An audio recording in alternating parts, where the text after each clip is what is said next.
All right, so we have got the JJ Jujin compact grill. Just got it in this morning and unpacked it, and we got it assembled. It's a nice little grill. As you can see, it's got some depth to it.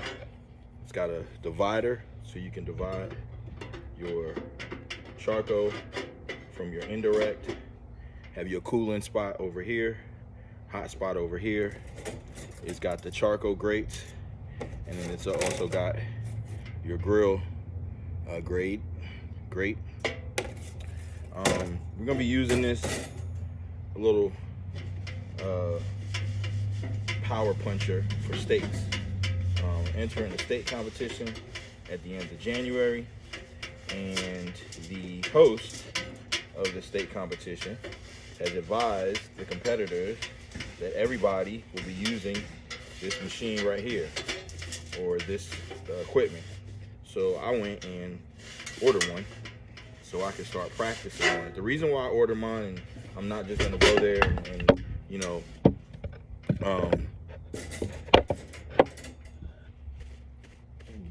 practice on my regular grill, is because I want to test out the heat on this, how fast my charcoals produce heat, what type of temperatures it gets. All that is really important when you're in a competition, because you know, whatever you're cooking on at the house, if it's not what you're cooking on in the competition, your meat's gonna come out totally different. So that's one of the reasons why I went ahead and got this thing, and I didn't wait. I want to see what it's going to do for me, and I'll be practicing on it from now until the competition. State competitions are really fun. It's a chance for you to meet people, meet competitors, camaraderie, grill masters. Everybody loves a good steak, even if you're a vegetarian.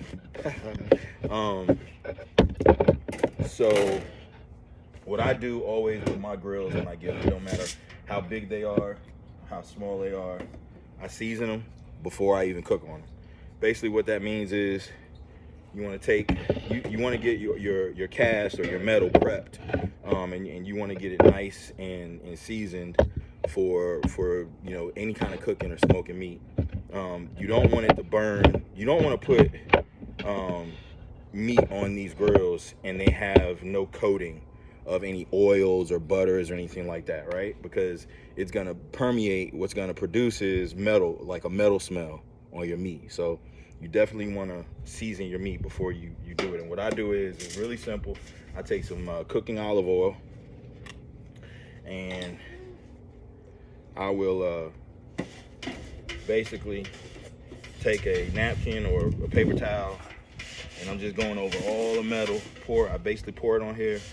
I'm going over all the metal in here first, making sure I cover it, get it nice and lubricated, right? And then I'll take my spray, and you can use any type of spray, if it's you know, butter flavored spray, or you know, butter spray or whatever. I do this because there's crevices that I can't get to. So it's really pretty out here, but the wind is blowing just a little bit. But I just spray all up in here in these corners where I can't get to, and that just alleviates that. So basically I'm just spraying just like this, boom, spraying those corners that my rag couldn't get to, spraying the metal. I'm spraying all of this, the nuts and bolts, and I'll upload a video of or pictures. I didn't take a video of me putting this thing together. I also want to get I'm putting the charcoal grates back in. I want to get those charcoal grates as well, right? Getting those too. Oh. Also getting this divider, because this thing is gonna take a beating. Anytime you have a grill, it's not gonna last.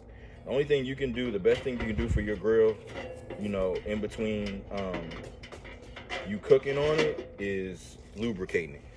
And a lot of people say, man, how's your grill so clean? It's not really clean, it's just no rust. If you see rust on a grill, that means that grill's not getting used, period, point blank.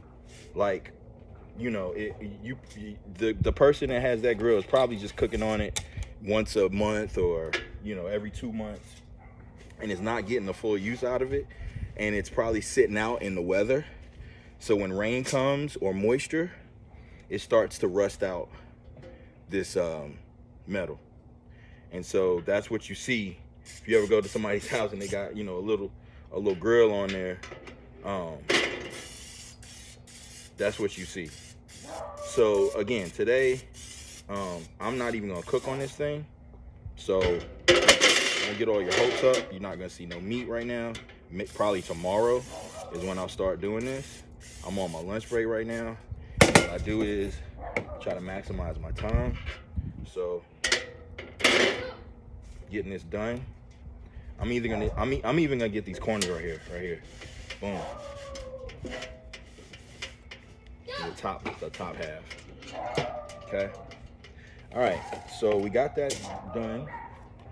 Go ahead and get a nice clean spot right here. There's all my oils. I even use some of this sweet cooking oil. It's a Japanese blend. I like to mix that with that.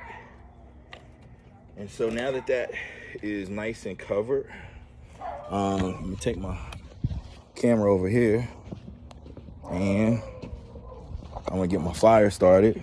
You don't need a lot of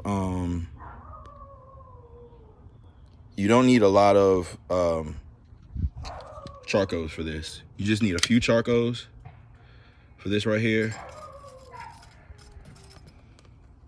And we're just gonna light this baby up. Again, if you buy a grill, I don't care if it's a small grill or a large grill. I don't care if it's one of these right here. I don't care if it's one of these or a big grill. I highly suggest you season your grill. What's gonna happen is your grill is gonna look like this.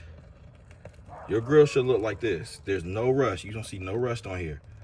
All this right here helps your meat and the smell for the next time you cook. I got a smoker over here. I'm probably gonna do a brisket tomorrow, and I got a smoker over here that I'm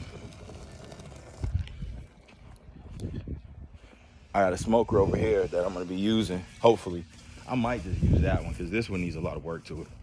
I've had this one for about 7 years, and as you can see, it really needs some attention. So what I did was I took some oven cleaner this morning and I sprayed it. I'm gonna come back with the pressure washer and get this one pressure washed up, and I might just coat it again. I don't know yet, but it just depends on how I feel, and I might use it if I can get it ready by tomorrow. I might use it for my brisket.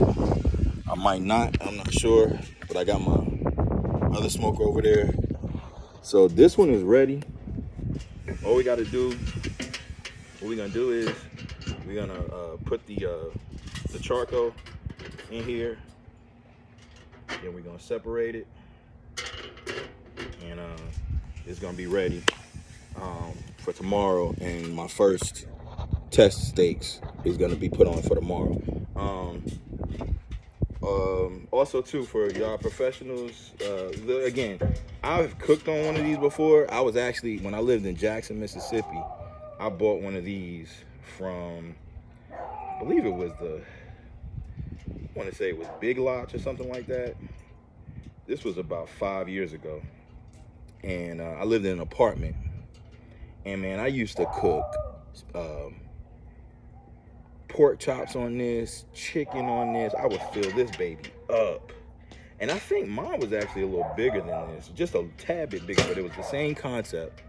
I used to sit it on the ground in front of my apartment door, and this thing used to smoke so good. You're gonna see when I put my wood chips in here, you're gonna see that smoke, man. I'm gonna smoke it. I've actually also seen a guy on YouTube utilized these holes right here and put what they call a smoke generator. And basically it's just a device where you can actually put pellets in it, flavored pellets, and those flavored pellets, along with the generator, will produce a flavored smoke that goes into these hobes, and he'll have a metal tube that's connected to his generator, and it basically produces it'll produce the smoke, and it'll get that smoke taste, like you're smoking meat. So you really don't need, I mean, you'll have a fire over here, and if you look at this thing, let me pull it this way. My camera can't get it to turn around, but here we go.